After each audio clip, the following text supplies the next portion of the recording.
It's a very special treat occasion for us today. The company of holy people, devotees of God, is very rare and accrues only by the grace of God. And we have that opportunity today by the grace of God. And Swamiji has come from Varanasi. Varanasi is the most sacred place for us in our tradition, one of the oldest, probably the oldest city in our civilization. And even just to live in Varanasi and to carry out the Lord's work is a great, creditable work. And I'm very happy that Maharaj has come to our grace, our midst today. And I humbly request him to conduct the part of the class today. My humble pranams at the lotus feet of Swamiji and all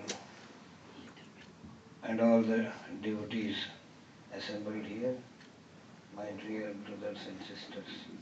What we do is not very important in Gita's viewpoint of Sri Krishna. How we do the work, how we do the actions. Sri Krishna said, Ma manusmara yudhyacha, you remember me and fight. Fighting is also a kind of worship when it is done for protection of truth and justice. Sometimes it becomes necessary to fight also. Or fight in the human life for what it is. It is for protecting truth and justice, we have to fight. That is the legal aspect or moral aspect of any kind of fighting. The first problem was a gap between speech and action that devalues the man. As much we are united in our action and speech, so much we are valued, so much we go higher. In whole Indian tradition you will see that it has been the effort of our ancestors, rishis and sages, that whatever they spoke, they used to act on it. And whatever they acted, they used to speak it out. They were not lying. Lying is the greatest sin. Not doing any wrong work, because humans are they who do wrong, who commit mistakes. Who does not commit mistakes, they are gods. Therefore, we cannot expect in our life that we do not commit any mistakes. We commit mistakes, but we are the one, we recognize that I have committed a wrong, and then we repent for it, and then we try not to repeat it. It is the human character. The second problem of Arjuna was, the action is in the middle, the aim is above, and the result is below. Every action. Whatever we do, the aim is above and result is below. Result comes after doing and aim is prefixed. The aim of that great war was to protect truth and justice, dharma. Dharma samsthapanarthaya. Bhagavan comes for rejuvenation or re-establishing the tenets of dharma. It was a dharma yuddha. Dharma yuddha is that yuddha which is fought for protection of truth and justice. What he did, he lost the aim of that war and he just connected himself with the result. Result was the death of so many people. When he saw a negative, he had fought many wars in the past, but never any jnana came into his mind that war is very bad. Only in this war, the enlightenment came into him that, oh, war is very bad, very bad. Just imagine how it was. So we should also connect what did Sri Krishna with his sermon.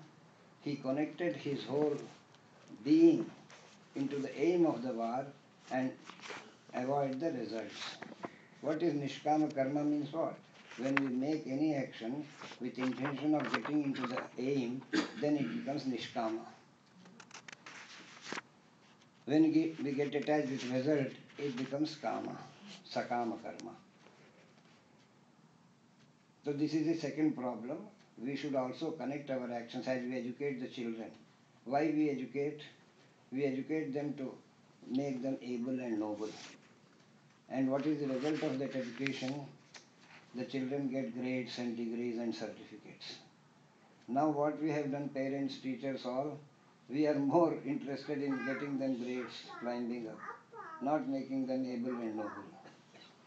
The aim is lost. We are after result. Therefore everything has damaged the whole life.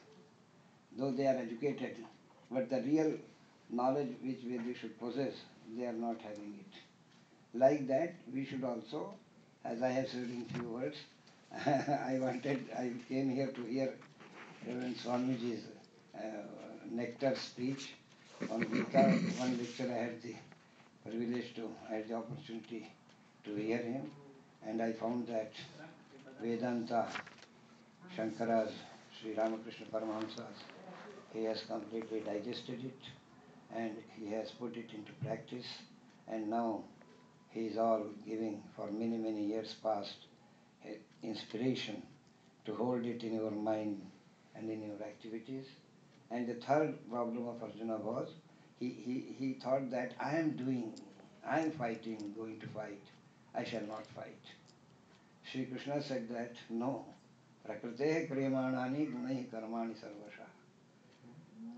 All the karmas are stimulated by the trigunas of which have come from the prakriti. Nobody is doer, everything is happening. This war is also happening. If you do not involve in it, your role is lost and you will go to the lower cadres. You will go to downfall. Therefore you are not doing it. It is happening. Everything is really happening if you see from the eyes of wisdom. Nobody is doing nothing. It is only a fictitious ego in all of us, most of us, that says that I have done it, I have to do it, I will do it. This is the cause of bondage, doership. We should try to get rid of from them. These are the few words. If something has gone wrong, please kindly pardon me. No. And again I put my salutations at the lotus feet of Swamiji. Over the years, it's not so much what we do that matters. It is how we do that matters. Somebody can be doing very ordinary chores like shoveling the snow in winter, mowing the grass in summer, washing utensils, cooking, cleaning, doing laundry, all kinds of chores. Or maybe even doing the president of a company, CEO, president of a country. It does not matter. As long as it is not prohibited action, as long as it is not nishiddha karma, any other karma can be elevated to the and should be elevated to the level of worship. This is something that is very important among Sri Krishna's many teachings in the Gita, because we are all engaged in karma. Nobody is free from karma even for a short moment. Nahi kaschit kshanamapi jatu tishrate karma krit. We are always engaged in some action. Sleeping is also an action. Eating is also an action. Walking, talking, everything is an action. So you have to do two things. First of all, exclude all prohibited actions. Immoral, illegal actions that cause harm, trouble to other people, other beings, animals and plants, even to nature. You should not do those things. Nishiddha karma has to be prohibited, has to be stopped. That is one thing. We all understand that. Moral rules are the yama, niyama, all those things we have studied earlier. Ahimsa, satya, stay, those things we have studied as earlier. Second thing, whatever else we are doing, we have to do it as an offering to God, as an act of worship of God. In several places in the Gita, we have studied this before, and it will come again in our studies. Sri Krishna has again and again emphasized whatever you do it with detachment, not with the feeling that I am the doer, and this act, the fruit of action must come to me, I must be the beneficiary. I has to be reduced as much as possible. Eventually, in the limiting case, I has to leave. So only when the I removes that he shows up. As long as the I is occupying the whole of our mind, or much of our mind, here there is no place for him. We reduce the I slowly, gradually, step by step, he becomes apparent. His presence becomes apparent. He's always already there. It was not masked by the eye. So with detachment, we have to do the action. Detachment means how to work with detachment. Many places we have instructions in the Gita. In the second chapter itself, Sri Krishna gives the instruction. Very important. You can just stop there. The gist of karma is right there in the second chapter in one shloka. Yogastha kuru karmani sangam tyaktva dhananjaya siddhya siddhyo samo bhutva samatvam yoga uchyate. Two important instructions Sri Krishna has given. And later on many occasions he has amplified these instructions, given more detailed instructions on how to carry out these two instructions. Sangam tyaktva sarvani karmani karayet. Sangha means the notion of I and mine has to be reduced and eliminated eventually. I am the doer. If I keep on saying I am the doer, that indicates a person of ignorance, not of knowledge. Ahankara vimodhatma karta ahaviti manyate, he had said, he will say in this third chapter. Only a foolish and sometimes Sri Krishna uses strong words. Great teachers of our tradition, spiritual teachers like Sri Ramakrishna, Bhagavan Ramana Maharshi, Sri Krishna in the Gita, Shankaracharya, and Swami Vivekananda, they don't want to do any palliation. If truth is there, this is the truth. If it's painful, tough. You cannot compromise that one by trying to make it look more pleasant and acceptable. No, truth is truth. Ahankara vimodhatma karta ahamiti manyate. Only a foolish and egotistic person always says, I am the doer, I am the doer, I am the doer. On the other extreme, what does the jnani say? Just the opposite. When jnani also does work, he is not sitting idle without doing any activity. Ordinary people also do work, bhaktas also do work, everybody does work. Everybody is always engaged in some activity, and even thinking is work. Idle thinking is also work. Watching TV is also work. So jnani says the opposite. Vimodhatma, ahankara vimodhatma says, I am karta, I am the doer, I am the doer. But jnani says exactly opposite. Naiva kinchit karomi iti yukto manyeta tattvavit. Tattvavit means a person knows the truth. A jnani, he is also engaged in action. Whatever actions ordinary people do, jnanis also do. They also eat and walk and talk and speak and do things. Pashyan, Srinvan, Sprisham, Jigdhan, Ashnan, Gachan, Swapan, Shwasan, Pralapan, Visrajan, Grandan, Unmission, Nimishan. Those two slokas 8 and 9 in 5th chapter, we studied that many times. While doing all these activities, the jnani maintains the position that I am not the doer. Now, our task is to reconcile. He says, I am not the doer, but I am seeing he is doing all these actions. He is not keeping quiet like a rock. So how to reconcile his statement that he is not the doer of any action with the action that he is actually apparently doing? So in the last line, second line of 9th shloka, chapter 5, Sri Krishna gives the answer. The jnani maintains that all actions happen as a result of interaction between one and more sense organs and one and more sense objects. The mind is also a sense organ. You have 11 sense organs. It has come up many times. How many sense organs? You can say 5 is right. If you say, you can say 10 is right. If you say 11 it is right. One or more sense organs on the mind on the one side, and one or more sense objects on the other side. When the interaction takes place, action is the result. Where is the I? Indriyani indriyartheshu vartante iti dharaya. All actions happen, all actions without exception, all actions happen at the body, mind, sense organ, sense object level. Where is the I? The jnani does not put the I where it does not belong. Ordinary people do that one. They put the I am the doer. Where is the I? I am not the body, I am not the mind, I am not the sense organs, I am not the eye and ear and hands, nor am I the object with which action is happening. Where is the I? There is no place for I. But we put I there. I am doing this action. I must get the credit. I always. That's why Sri Krishna calls them Hankara Vimudhatma. Like Gnani does not make that mistake. He knows. So that position we can take. I can consider myself as a humble servant, Bhritya eva karmani karomi, or I can take the position of being an instrument, nimittamatram bhavami, is the doer. That way, the I is there, and it is safely given a lower position. It is still there.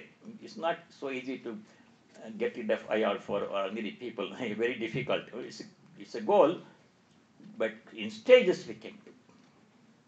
Another way to practice detachment, Sangam Tyaktva, Siddhya Siddhyo Samabhotu, two instructions he gives in second sloka, second chapter, 48 verse.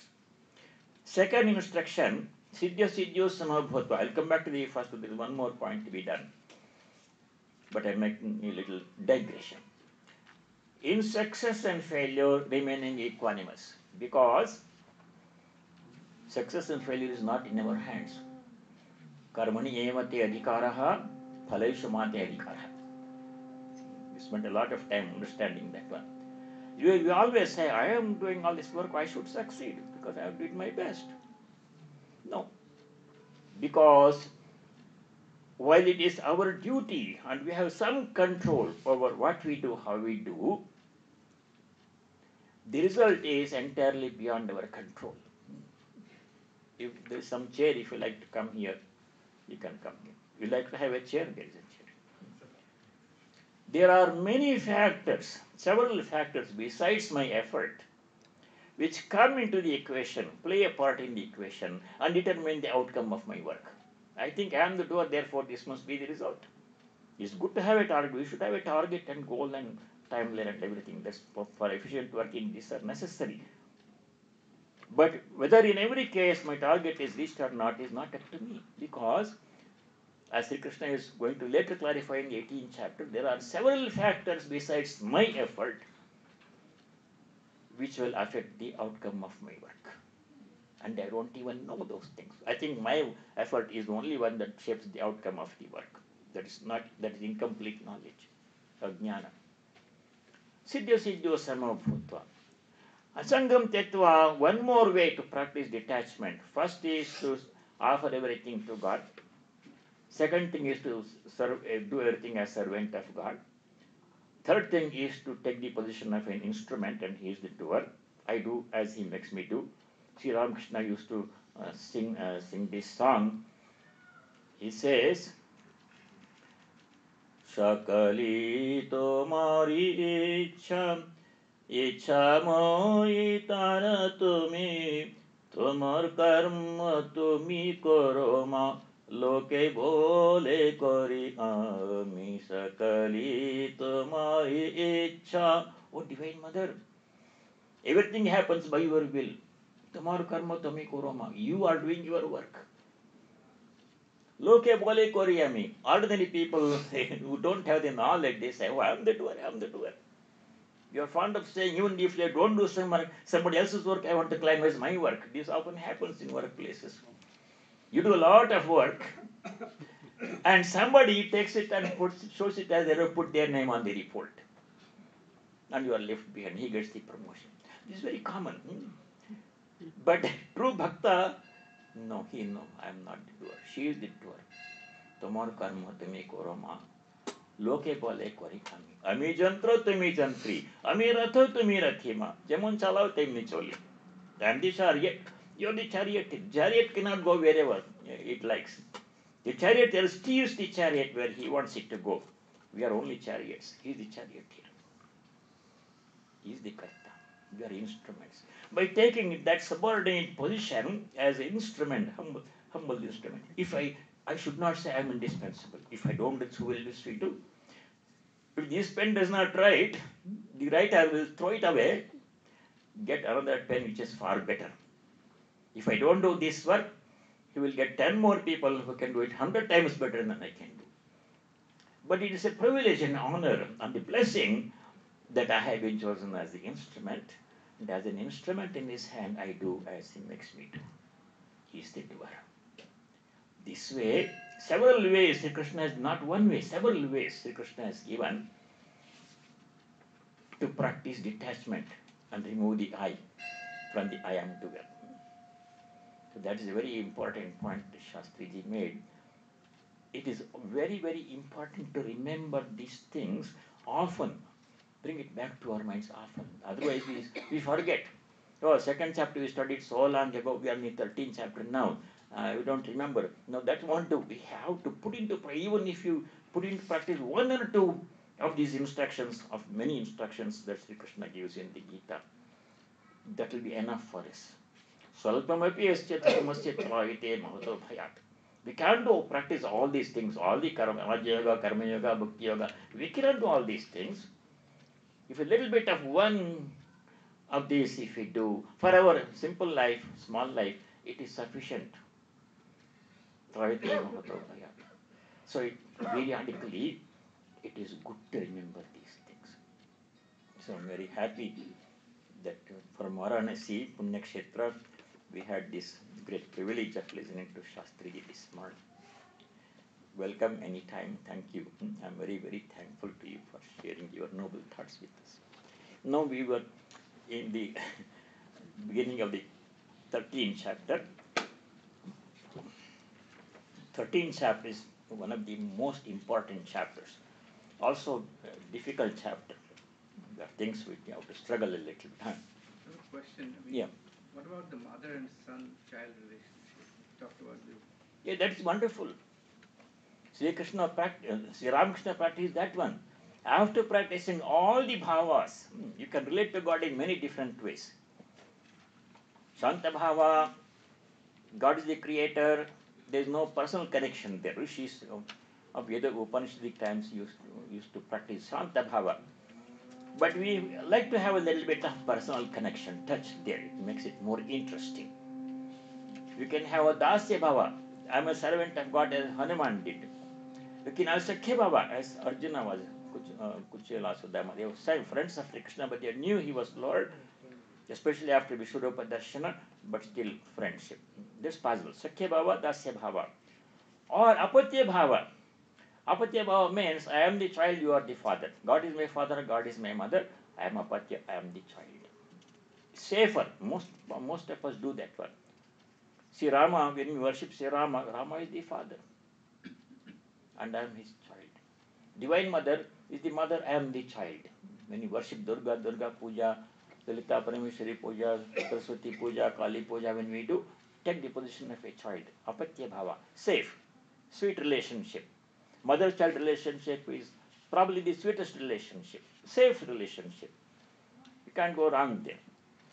Or you can do practice Vatsalya bhava. Vatsalya bhava means the Lord is my child and I am the parent.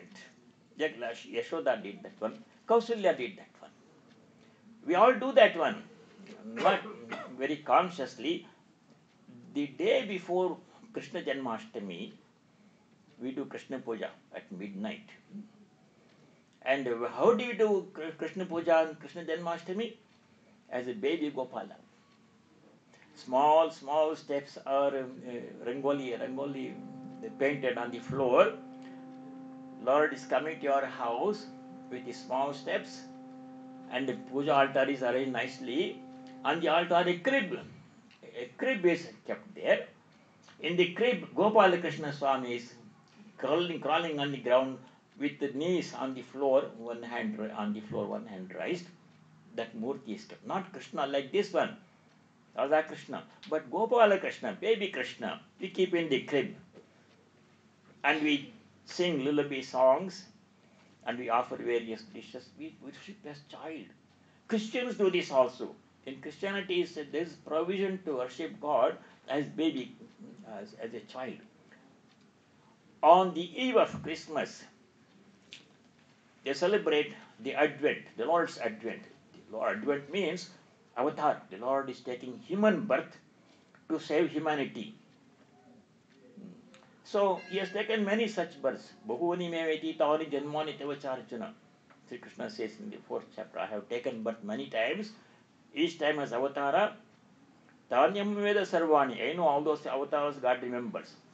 Natvam Beta Parantapa. We also have taken so many births. But we don't remember even this last birth, what to speak of last birth, even this birth, we don't remember what we did in the childhood, what happened. Memory is so short.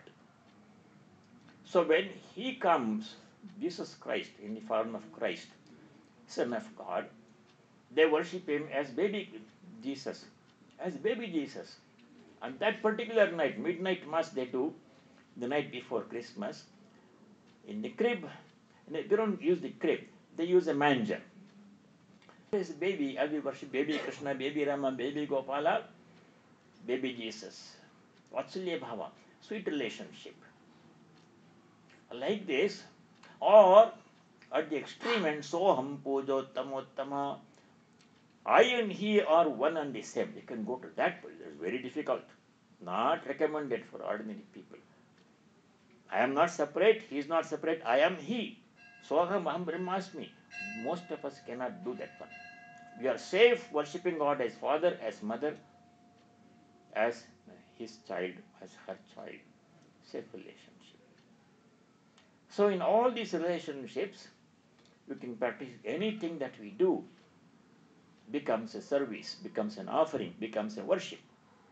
So in the 18th chapter, Sri Krishna uses one more instruction on how to practice detachment. Detachment is a very important topic in the whole of Gita. That's why when Shastriji mentioned, I wanted to elaborate on that one. Detachment from activity, from result of activity, from positions, from things, from place, from people, from everything we have to detach. This world is a very sticky place. We become attached to everything. We become attached to people, we become attached to work, we become attached to body, we become attached to our possessions, our money, our car, our child, our job, our fame. That attachment has to be given. Then only we can become free. So one more way to practice detachment from karma is given in the 18th chapter, Shloka 46. Chapter 18. Then he says, if you do all the work as worship, then you have no attachment. Worship means offering. When you offer something to God, you don't expect anything in return.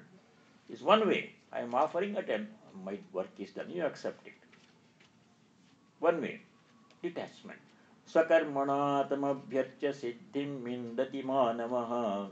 Krishna says in the 18th chapter, Sloka 46. Yatah pravartir bhutanam yena sarvamidam tatam. Sakarmana tamabhyarcha siddhim mindati manamaha. One line is sufficient for us to practice, and that alone will take us to the goal.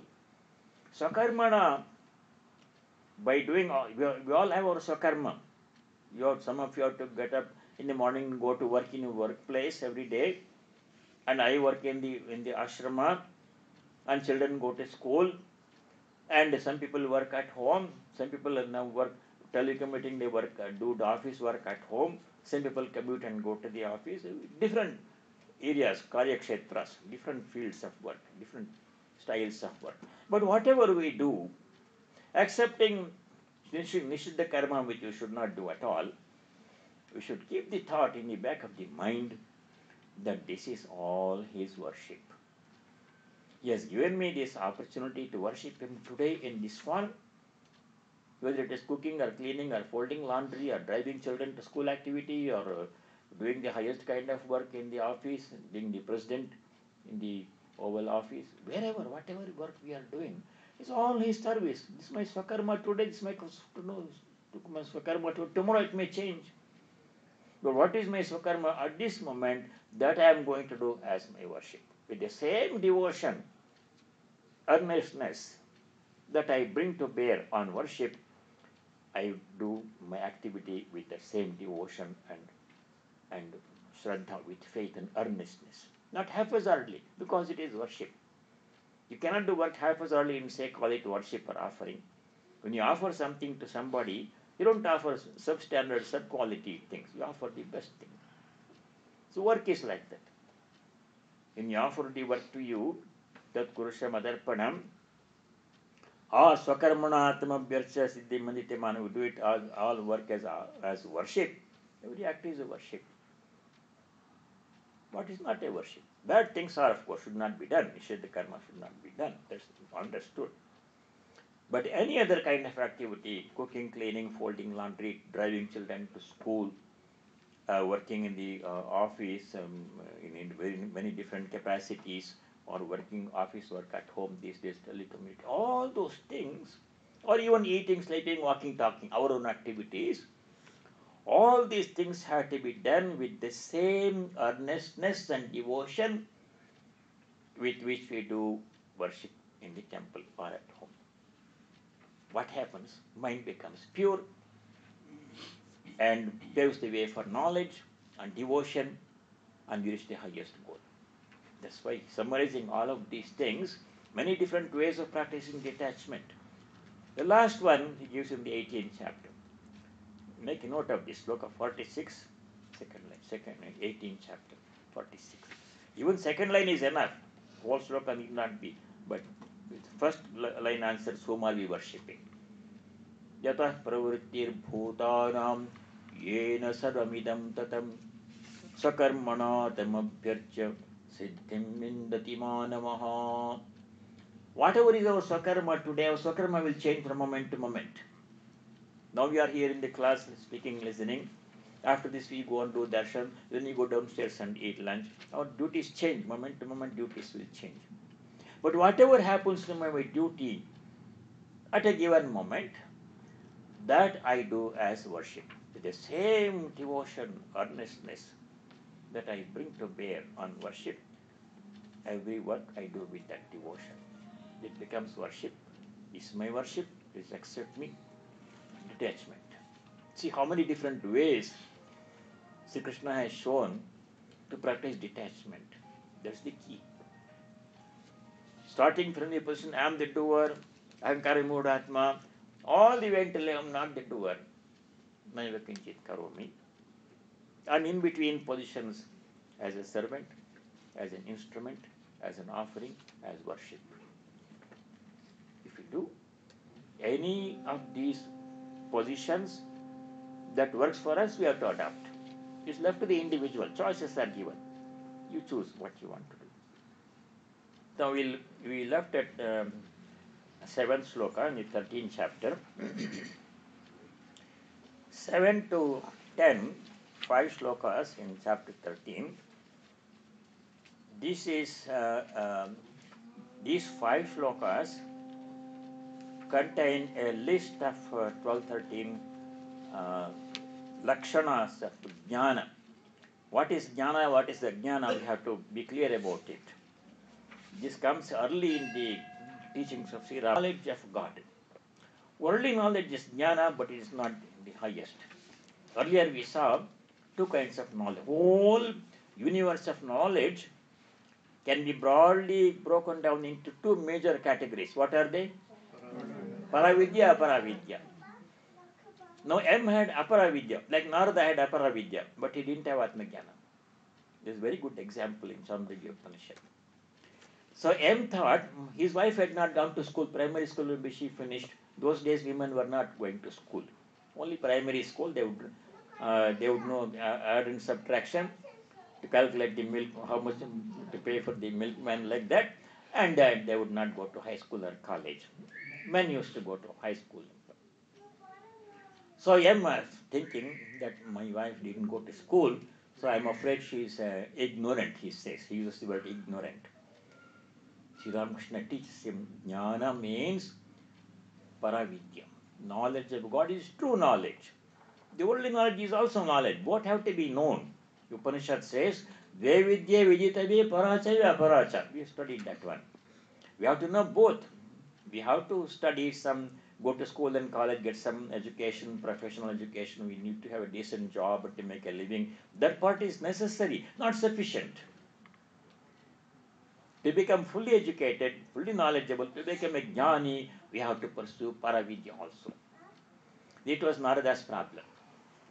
Narada was a master of all the arts and sciences.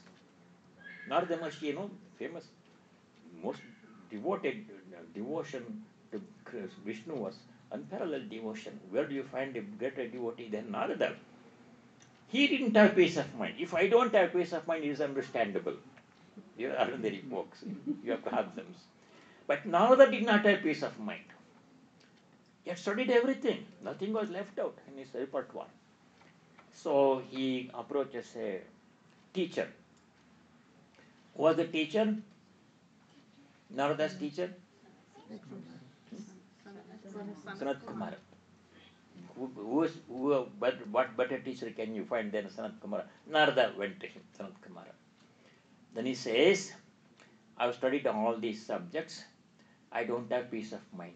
Please teach me peace of mind. To help me to find peace of mind. Then Sanat Kumara is a very highly skilled teacher. A good teacher does not straight away start saying something. He says, take start of what you already know, where to start from. How much this man knows, he wanted to assess here. Yes, Narada, please tell me first what all you have studied, and then I will see what more can be needs to be taught. So Narada gives a big list, starting from astronomy until zoology, including all kinds of knowledge, grammar, logic, tarka, Vyakarana, and astronomy, mathematics and chemistry, and even Sarpa Vidya, Nakshatra Vidya, all this Vidya. Even snake charming, everything. Nothing was left out.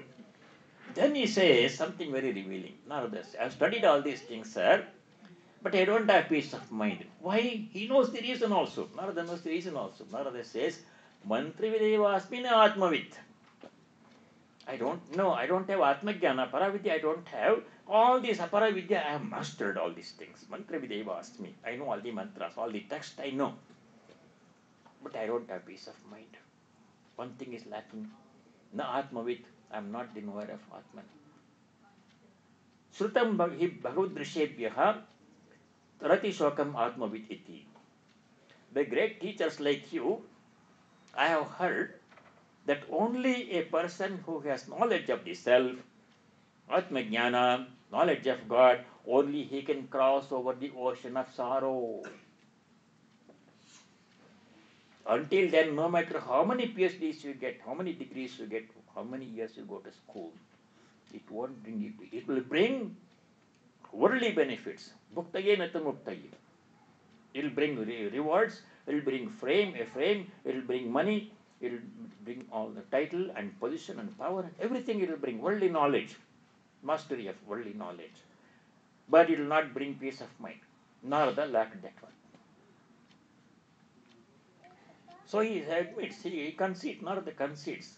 I have heard from great teachers like you that only a knower of Brahman, knower of Atman, can become free from shoka, from sorrow. Therefore, I am seeking your guidance in knowing the self. The rest of the story is too long, but that's the main part. We have to have knowledge. Knowledge means two kinds of knowledge, Paravidya, Aparavidya. Paravidya required for Aparavidya required for worldly life. The success, we have to succeed in worldly life. You don't want to be poor and indigent and homeless. You want to have a decent life. You want to have a house. You want to have a car. You want to have a nice job. Nobody is preventing us. Swami Vivekananda says in the Karma Yoga lectures, don't be poor. Don't have. You can make a lot of money. He goes to the extent of saying in the Karma Yoga lectures, Amavango, if a householder does not work hard and make enough money, not only to meet the needs of his own family, but to help other people, he is being immoral. He is not doing his duty properly. Where does it say that you should not make money? Artha is a Purushartha, approved Purushartha. But money is not bad. Money is neither good nor bad. Swamiji says, money is not bad in good hands. As you said, if somebody has a lot of money and good ideas, compassion, understanding, he can do a lot of good to the world. Poor people that need the help. If everybody is poor, then who is going to help whom? So people have to make money, Swamiji says. Householders have to make money, but do it in a dharmic way, use it for dharmic purposes. Money is useful tool. Depends upon how we make money, how we spend the money. To 10, 5 slokas in the 13th chapter. Sri Krishna has given a list of 12, 13, I don't know how many, 11, 12, 13 lakshanas, characteristics of jnana. Oh, he started from jnana. What is jnana and what is knowledge, what is ignorance? From M story it came up to this one. So we'll go back to where we left off. So these, some of these we can practice. Some are a little bit difficult, but you have to keep this as ideals. These characteristics of jnana, knowledge. Who is a jnani? We ordinarily think if somebody has very high qualifications, he is a jnani. Not necessarily so. If somebody has sarve gunaha kanchanam ashrayante, like this, there is one saying. If somebody has a lot of money, we think he is a great person to be worshipped. That's not true. Jnana means knowledge of the self. Atmajnana is true jnana. So that, what are the characteristics, visible, identifiable signs of a jnani? If you see somebody, if somebody has at least some of these things, these qualities, then we can say he's a jnani. I have to seek his help in getting jnana myself. To enable us to do that, identifying somebody who has jnana, so that we can seek out that person and seek his help in ourselves getting jnana, one purpose. Second purpose is we have to keep this as things to do, list of things to do. We have to ourselves practice these virtues so that we can become jnanis. So with these two ideas in mind, Bhagavan Sri Krishna has given the list of these qualities. We started with, we'll chant 7 and we'll go to 8. In our tradition, richest spiritual tradition, cultural tradition we have, you don't have one thing and say you should worship God only in this way, if not, sorry, you can't help. We don't do that one. To suit every temperament, every need, every level, a bhava is provided. So that is the worship of baby Krishna. So coming back to Indriyartheshu Vairagyam, Anahankara Evacha, the second line is all one compound word. Janma Mrityu Jara Vyadi Dukkha Dosha Anudarshana. We'll try to understand these three things. There are three things here. First thing, Indriyartheshu Vairagyam. Indriyartha means what? Sense objects. Indriya means sense organs. Panchendriyas, Jnanendriyas, Karmendriyas, and mind also is a sense organ. Artha means object. All these things are sense objects. Starting from Brahman, Stambha Paryantam. Whole universe is a sense object. My body is a sense object. My mind is a sense object. Because these are objects which can be known, knowable things, objectifiable things. So towards all these sense objects, Indriyartheshu, Vairagyam, detachment, dispassion, detachment. Now we have to, before we go further, we have to understand why Sri Krishna is saying practice detachment from all sense objects. All are bad, some are good people, we have to seek their company. There are some good things which we have to keep. Why he says Indriyartheshu Vairagyam? You have to understand. A lot of it has already come in the earlier chapters. Aversion to sense objects. Indriyartheshu Shabdadi Drishteshu Vishaya Bhogeshu Viraga Bhava Vairagyam. Vishaya Bhoga. Vishaya Bhogeshu. If we look upon sense object as a source of happiness, then we are making a very big mistake. If I have more money, I'll be happier. If I have a bigger house, I'll be happier. If I have more expensive car, Ferrari or Maserati, I'll be happier. I only have a Toyota Corolla. If I have this notion that sense objects will bring me happiness, that's totally wrong. That we have to spend some time on understanding. Why don't sense objects give us happiness? Apparently they do. Otherwise, millions of people will not be accumulating money and house and property and car and position and power. These are all sense objects. Intangible objects like position, power, fame, they are also sense objects. Need not be something tangible, touchable.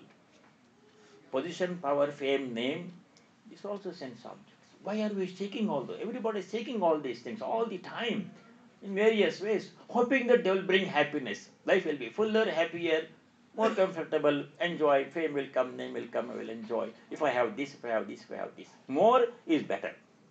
That more is better is the mistake that we do. Up to some point, sense objects are required, necessary. Basic necessities of life have to be acquired. But acquiring more and more with the hope that more and more will bring more and more happiness is a mistake. The notion that more sense objects will bring more happiness is a mistake. We have to pause and examine why it is a mistake. Why don't sense objects bring us happiness? We assume that one. It's an assumption that needs to be questioned and examined. Sri Krishna says, Swami Vivekananda also says, there is no happiness in sense objects. We are all seeking happiness. Without except, even animals are seeking happiness and comfort. To some extent, in a rudimentary way, trees and plants are also seeking happiness. You see a sunflower, in the morning it faces towards the sun, and as sun moves, it moves, and in the evening it faces towards the west. Even in a rudimentary way, that instinct to find happiness is built into all the beings. Human beings were concerned mostly about human beings. So you are seeking happiness, but you are seeking it. Seeking happiness is not wrong. It is we have to seek happiness. But the mistake we make is we are seeking it in the wrong place, in the wrong things, in the wrong way. Seeking happiness has to be done. Moksha means what? Total freedom from all suffering. We have to seek that one. That's the highest goal. We have to seek happiness. Seeking happiness is not bad at all. We have to. But we should not make the mistake of looking for it in a place where it has no chance of being found. That's the mistake we are making. We are seeking happiness in relationships. We are seeking happiness in success and fame, position and power. We are seeking happiness in possessions. Three things. More possessions mean more happiness is the equation we make in our mind, which is wrong. Again and again, time has proved that more possessions do not translate into more happiness. They don't. Sometimes they cause a lot of misery also. But possessions are necessary. We need to have things. We need to have a place to stay. We need to have clothes to wear. We need to have food to eat. We need to have other basic necessities of life. These are necessary. But as necessities, they have a place in our life, but not as sources of happiness. Because if sense objects were to give me happiness, three conditions must be satisfied. Supposing food, Mysore pak and ice cream and all those things and cheesecake and everything, food is necessary for maintaining the body. Who said no, you have to eat food? But eating food as a source of pleasure is a source of problem. Is the problem. How much is necessary? As much as is necessary. But beyond necessity, if you accumulate things hoping more will bring more happiness, that's the mistake. They're required, but they are not the sources of happiness. If they were, more of it should give more happiness. They don't. More will bring more trouble only. Second thing, if sense objects had intrinsic capacity to give us happiness, it must always give happiness. If happiness is an intrinsic quality of sense objects, a sense object must give happiness at all times. This is intrinsic property. Like fire burns all the time, wherever it is. In America, fire burns. In India, fire burns. In Himalayas, also fire burns. It's the intrinsic property of fire to burn. Sense objects don't have that intrinsic property capacity to give us happiness. They don't. If they did, then sense object must give happiness always. They don't. Supposing I am young, 25 years age and good health and able to enjoy. Then if I have a lot of food, I can enjoy. Supposing I am a 90-year-old man, lying on the bed, intubated and everything, then what will all the good food do? All the ice cream is there, all cheesecake is there, and whatever, everything, delicacies are there, but where is the happiness? Sense objects should give happiness always if they had the intrinsic capacity to give us happiness. They don't. Second point. Third point is, more of it must give more happiness, and it must give happiness to all people unconditionally. Fire burns. Fire is the intrinsic property of burning. It burns. Whatever you put in front of it, it will burn. Intrinsic property. But sense objects don't have that property of making everybody happy. Something makes me happy, same thing that gives me happiness turns you off. Like garlic, for example. Garlic makes some people very happy. They enjoy the smell. Some people cannot stand if the neighbor is cooking garlic. If garlic had the capacity to give us happiness, it must give you happiness to everybody. More of it must give more happiness. It must give happiness always. None of these things is true. This kind of analysis, if we do slowly, nicely, then we come to realize that happiness is not intrinsic in sense objects. They are necessary.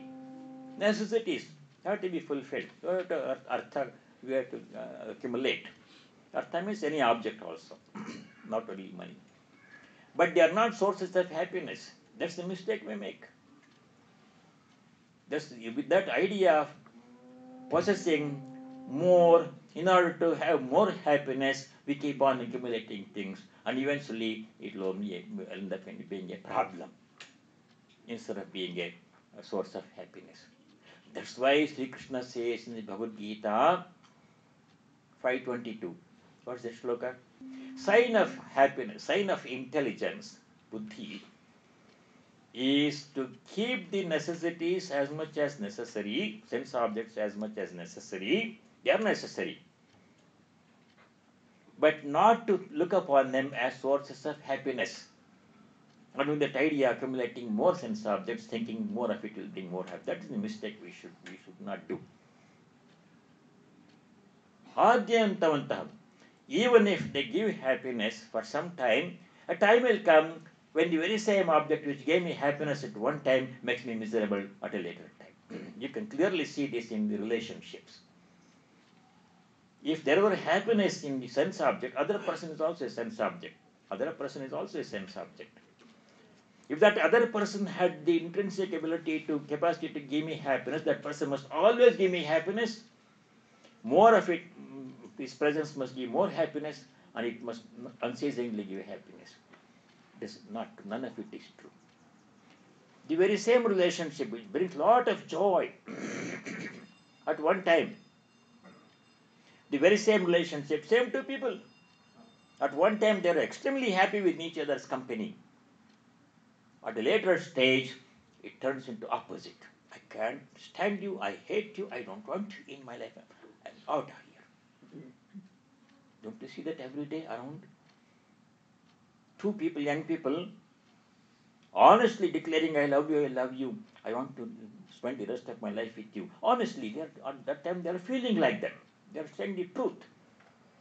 But afterward, after a short time, maybe give them a few years, they end up in divorce court. What happened? What happened to the happiness that the other person gave? That person giving a lot of grief right now. They kill each other sometimes. Matra sparshastu kaunteya shitoshna sukhadukhada agama apaino anitya tam strikshasva bharata. It's all the mind's play.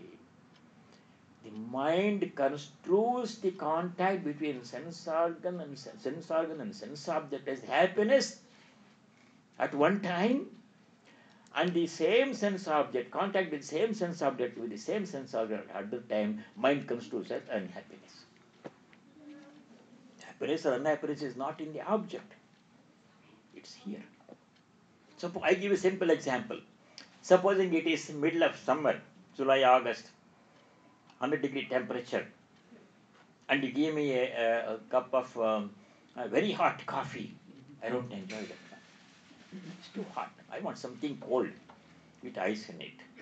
Supposing you give me the same very hot cup of coffee in the middle of winter, February 15th, I enjoy holding that one, the warmth, holding the coffee cup in my hand, sipping the hot coffee, makes me feel very good. The same cup of hot coffee which make me feel very happy in the middle of winter, the same cup of hot coffee makes me uncomfortable in the middle of summer. What happened? Is the happiness in the cup of coffee, or is it in the hand? It's here. The mind construes this contact between sense organ and sense object as either happiness or unhappiness. Shita ushna sukha dukkhada. Agama apayana anityaha. Therefore, tam stitikshasva. Don't count on them, bear them. See, we have to, this is called inquiry into the nature, source of happiness. Where is, we are all seeking happiness. Animals are seeking happiness. There's nothing wrong in it. We have to seek happiness. But in the right source where it can be found. Not we are seeking, making the mistake of trying to find happiness where it has no chance of being found. You know what mistake we are making? Not in seeking happiness. That's not the mistake we are making.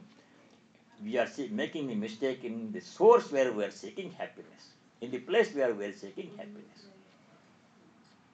Yehi samsparshaja bhogaha, the sense objects, contact with which brings us happiness or unhappiness, dukkha yoni, eventually they will bring only unhappiness.